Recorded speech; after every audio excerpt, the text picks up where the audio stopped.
Hello everyone, welcome to my YouTube channel. I am here to discuss about what are the powers of a police officer to investigate a cognizable case. Power of a police officer to investigate any cognizable case without the order of magistrate is given under section 175 of BNSS. कोई भी police अधिकारी cognizable cases को investigate कर सकता है without the order of magistrate. A police officer in charge of a police station can register FIR without the jurisdiction and limits of such police station. कोई भी police अधिकारी किसी भी पुलिस स्टेशन में FIR रजिस्टर कर सकता है, चाहे वो उस पुलिस स्टेशन के जुरिडिक्शन में आता है या नहीं आता है. But in case of investigation, the police officer in charge of that police station have no power to investigate without the jurisdiction and limits of such police station. One more thing is added to this section is that according to the nature and gravity of the offence, the SP may require the DSP to investigate the case.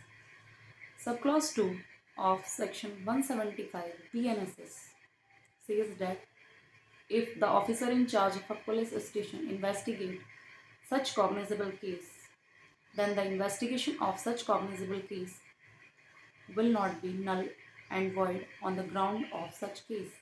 अगर कोई police अधिकारी किसी भी cognizable case को investigate करता है जो कि उसके जुरिडिक्शन और लिमिट्स में नहीं आता, तो जो इन्वेस्टिगेशन पुलिस अधिकारी करेगा वो नल और वॉइड नहीं होगी on the ground of that case.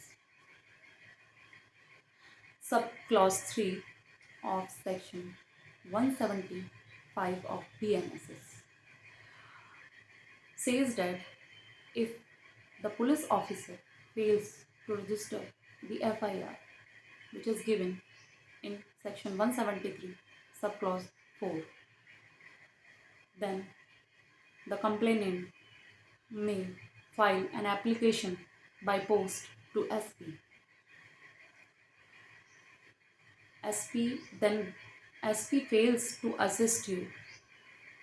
अगर SP भी उस पर कोई कार्रवाई नहीं करता है तो देन आप मजिस्ट्रेट के पास एक एप्लीकेशन फाइल करेंगे with an affidavit made under subsection 4 of 73 BNSS, and after that the magistrate thinks necessary and submission thinks necessary made in its regard by the police officer order for investigation. Means अगर SP आपकी application पर कोई कार्रवाई नहीं करते हैं तो आप सेक्शन 175 सब क्लॉज 3 में के तहत जाकर आप एक एप्लीकेशन मजिस्ट्रेट के पास फाइल करेंगे डेट कि मेरे साथ ये घटना हुई है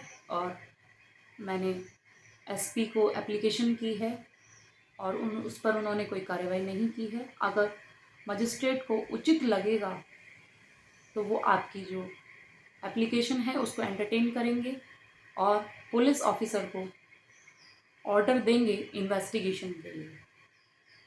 sub clause 4 of section 175 of BNSS, any complaint made against any public servant arising in course of discharge of his official duties, then magistrate will not order directly to register FIR.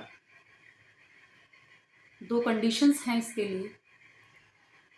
पहली वो है कि उसके superior से घटना के जो facts हैं या सर्कमस्टांसेस हैं उनकी जानकारी ली जाएगी, रिपोर्ट ली जाएगी और जिस पब्लिक सर्वेंट के अगेंस्ट ऐसा एलिगेशन लगाया गया है जिसके अगेंस्ट ये कंप्लेन आई है उसको मौका दिया जाएगा कि वो अपने समक्ष कोई प्रूफ दे कि ये घटना उसने नहीं की है, या फिर ये फैक्ट्स और सर्कमस्टांसेस नहीं हैं जो कि कंप्लेनेंट ने फाइल किए हैं कंप्लेन में।